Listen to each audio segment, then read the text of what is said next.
రోజువారీ ఒత్తిడి వల్ల వచ్చే రోగాలకు డాక్టర్స్ కూడా మెడిటేషన్ సిఫార్సు చేస్తున్నారు. రోజు మెడిటేషన్ చేసే వాళ్ళ మీద చేసిన ఒక రీసెర్చ్లో మెడిటేషన్ వల్ల ఎన్నో లాభాలు ఉన్నాయని తేలింది. ఈరోజు మనం మెడిటేషన్ అంటే ఏంటో అర్థం చేసుకుందాం. ఈ భూమి మీద ఎన్నో రకాల జీవజాతులు ఉన్నాయి. అందులో మానవ జాతి ఒకటి.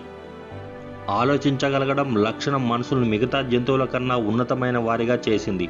ఈ ఆలోచించే సామర్థ్యమే విమానం కనిపెట్టి పక్షిలా ఎగిరేలా చేసింది. చేపలా ఈదడం నేర్పింది. ఎడారులు అడవుల్లో బతకడం నేర్పింది. మనిషి బతికి ఉండడానికి, ఆనందంగా ఉండడానికి ఆలోచించడం అనేది చాలా ముఖ్యం. ఒక సాధారణ మనిషి గంటకి 2500 నుండి 3300 ఆలోచనల చొప్పున రోజుకి 60,000 నుండి 80,000 ఆలోచనలు చేస్తాడని అంచనా. ఆశ్చర్యకరమైన విషయం ఏంటంటే ఇందులో చాలా వరకు ఆలోచనలు మళ్ళీ వచ్చేవి, ఎలాంటి ప్రాముఖ్యత లేనివి ఉంటాయి. వీటి వల్ల మన జీవితానికి ఎలాంటి ఉపయోగం ఉండదు.